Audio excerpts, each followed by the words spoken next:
बिस्मिल्लाहिर्रहमानिर्रहीम अस्सलामु अलैकुम वरहमतुल्लाहि वबरकातुहू। अज़ीज़ तलबा, पिछली क्लास में हमने चैप्टर नंबर 8 शुरू किया था और उसका पहला टॉपिक हमने डिस्कस किया था which is related to heterotrophic nutrition.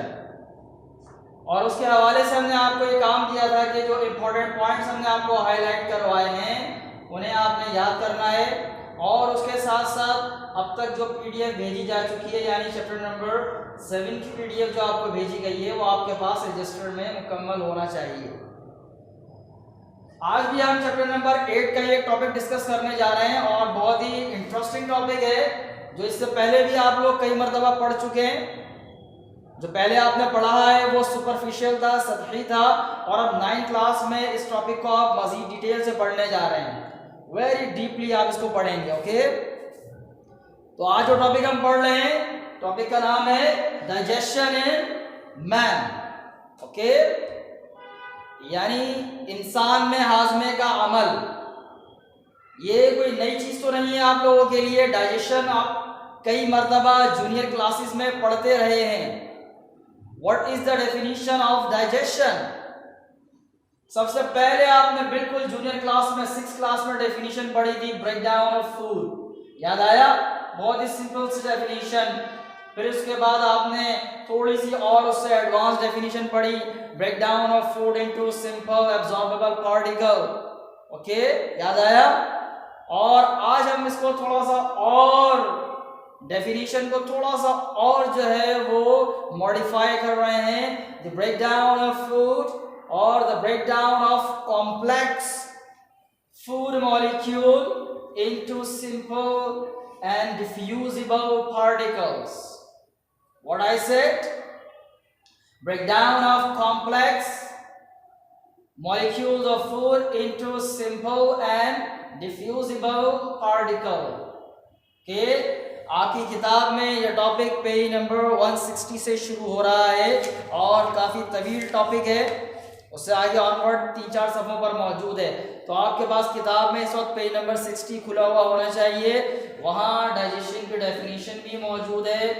Okay, उसे आप हाईलाइट कर लें। ब्रेक डाउन ऑफ फूड और break down of large non diffusible molecules of food into simple and diffusible molecules. Okay, highlight कर लिया आपने डेफिनेशन। तो डाइजेशन का अमल कहाँ होता है ये भी आपने जूनियर क्लासेस में पढ़ा है। कहाँ होता है? डाइजेस्टिव सिस्टम में पढ़ा है ना आपने। डाइजेशन का अमल कहाँ होता है? डाइजेस्टिव सिस्टम में होता है। डाइजेस्टिव सिस्टम के पार्ट्स आप लोग बहुत पहले से पढ़ते हुए आए हैं। यानी डाइजेस्टिव सिस्टम किन ऑर्गन से मिलकर बना हुआ है ये आप जूनियर क्लासेस में पढ़ते आए हैं। हमने यहाँ इसको थोड़ा सा जो है वो मुख्तलिफ अंदाज से लिखा है। बस आप थोड़ा परेशान हो रहे होंगे, सर ने ये क्या लिखा है। अभी आपको बता देते हैं, जब आप समझ जाएंगे तो इंतहाई आसान हो जाएगा आपके लिए। Human digestive system consist of 2 parts. Number 1 alimentary canal and number 2 digestive glands. Alimentary canal and digestive gland. ये जो ह्यूमन डाइजेस्टिव सिस्टम है ये बुनियादी तौर पर 2 हिस्सों पर मुश्तमिल होता है। पहला हिस्सा एलिमेंट्री कैनाल। एलिमेंट्री कैनाल क्या है? माउथ से शुरू होकर और एनस तक जो ये ग़िज़ाई नाली है जिसमें डाइजेशन का अमल होता है डिफरेंट स्टेजेस पर, ये जो पूरी ग़िज़ाई नाली है ये कहलाती है alimentary canal. Tube of organs, ये एक नाली है, ट्यूब है जिसमें मुख्तलिफ ऑर्गन्स शामिल हैं। कहाँ से स्टार्ट होती है ये? माउथ से। Mouth is the first part of alimentary canal. और उसके बाद अभी आप छोटे पार्ट्स के बारे में बात नहीं करेंगे, सिर्फ बड़े ऑर्गन्स के बारे में बात करेंगे। उसके बाद माउथ के बाद एसोफेगस और फिर उससे ऑनवर्ड स्टमक और small intestines, large intestine, rectum and the last part or the exit of the alimentary canal, anus. Okay, तो ये जो पूरी एक ट्यूब है, जो पूरी नाली है जिसमें से ग़िज़ा गुजरती है, हजम होती है और उसके बाद अनडाइजेस्टेड फूड बॉडी से बाहर एक्सपेल आउट किया जाता है, तो ये पूरी की पूरी जो ट्यूब है ये क्या कहलाती है? Alimentary canal. ओके, अब यहां इसमें एक बात तो आपको ये पता चली कि एलिमेंट्री कैनाल एक चीज है। दूसरी जो नई बात 9th क्लास में आप पढ़ने जा रहे हैं वो ये कि what is the length of elementary canal of a human adult. एक जो बालिग इंसान है उसकी एलिमेंट्री कैनाल का साइज कितना होता है? Okay, this is 9 metres. Amazed? बिल्कुल हैरान हुए ना? 9 मीटर तो इंसान की मुकम्मल लंबाई नहीं। अगर इसको फीट में बात की जाए तो तकरीबन कोई 30 फीट है। कितना? 30 फीट। तो 30 फीट तो इंसान की पूरी बॉडी की लंबाई नहीं है। आमतौर पर हमारे यहाँ मैक्सिमम कद भी जो है वो 6.5 या 7 ही होते हैं और पाकिस्तान में तो जो एवरेज है वो तकरीबन 5.5 से 6 के दरमियान है। तो ये इतनी लंबी एलिमेंट्री कैनाल, तो अल्लाह रब्बुल इज़्ज़त ने इसे बड़े सलीके से, बड़ी तरतीब से आपकी बॉडी में फिट किया है और वाक़ईतन इसकी लेंथ 9 मीटर्स या 30 फीट है। ओके, इसे अपनी किताब में हाईलाइट करें। What is the length of the alimentary canal of a human, of a adult human और adult man? It's about 9 metre और 30 फीट। उसके बाद डाइजेस्टिव सिस्टम का दूसरा हिस्सा डाइजेस्टिव ग्लैंड्स के, ये वो ऑर्गन्स हैं जो एलिमेंट्री कैनाल में शामिल नहीं है। ये एलिमेंट्री कैनाल से बाहर हैं, लेकिन इनमें जो स्पेशल केमिकल्स बनते हैं जिन्हें हम एंजाइम्स कहते हैं, ये एंजाइम खाने को हजम करने में मदद देते हैं। तो ये मखसूस नालियों के जरिए, अपनी डक्ट्स के जरिए वो एंजाइम डाइजेस्टिव ट्रैक्ट में या एलिमेंट्री कैनाल में एंटर करते हैं ताकि डाइजेशन में हेल्प मिल सके। ओके, डाइजेस्टिव ग्लैंड कौन कौन से हैं? लाइक लिवर एंड पैंक्रियास, ये डाइजेस्टिव ग्लैंड्स हैं। ये इनके बारे में आप पहले भी पढ़ते रहे हैं। तो मजमूई तौर पर बात का खुलासा क्या हुआ? हमने आज डाइजेशन की डेफिनेशन पढ़ी, उसके बाद ह्यूमन डाइजेस्टिव सिस्टम के बारे में हम पढ़ रहे थे। तो हमने आपको बताया कि ह्यूमन डाइजेस्टिव सिस्टम के 2 मेजर पार्ट्स हैं। Number 1 alimentary canal and number 2 digestive glands के। अब बात करते हैं डाइजेशन के बारे में, जिसकी डेफिनेशन आपने शुरू में पढ़ी है और बहुत पहले से आप पढ़ते आए हैं डाइजेशन।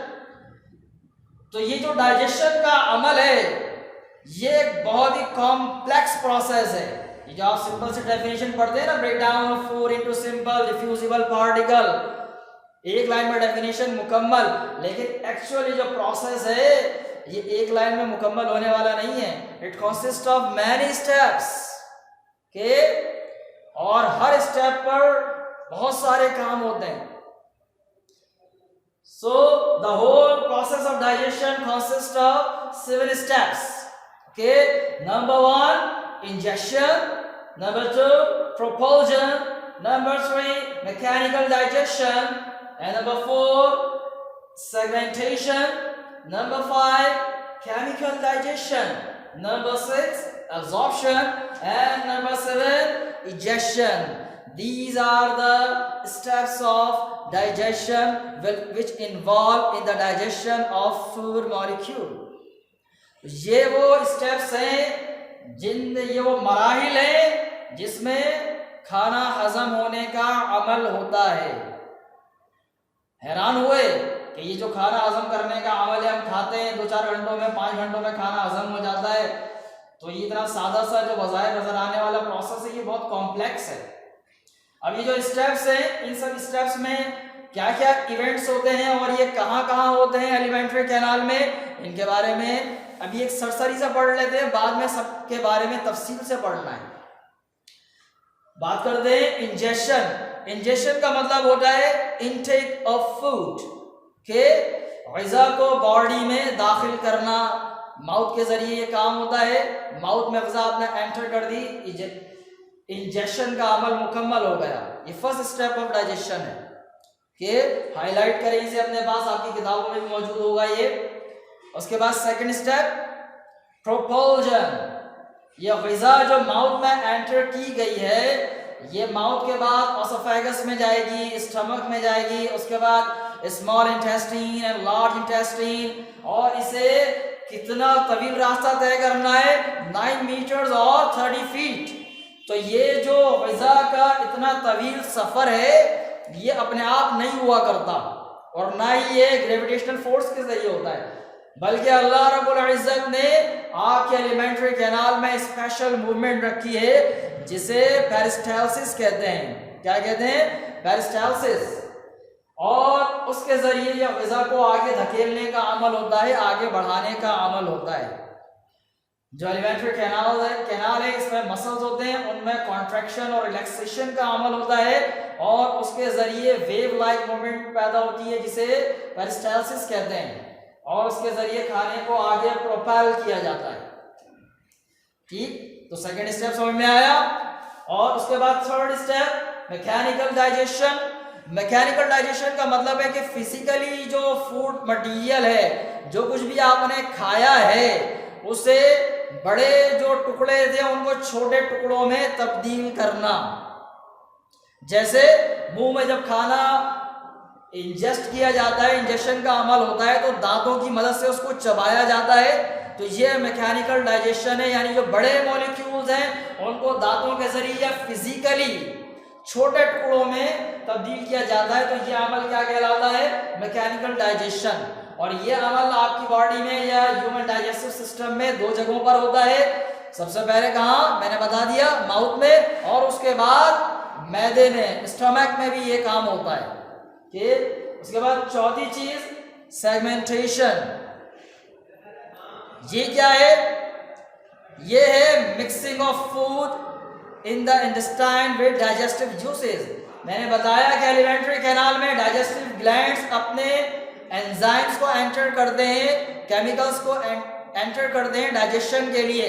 तो खाना, फूड और एंजाइम, इन दोनों को आपस में जो मिक्स करने का अमल है, इसे डाइजेशन का एक स्टेप में किया जाता है। ये क्या कहलाता है? सेगमेंटेशन।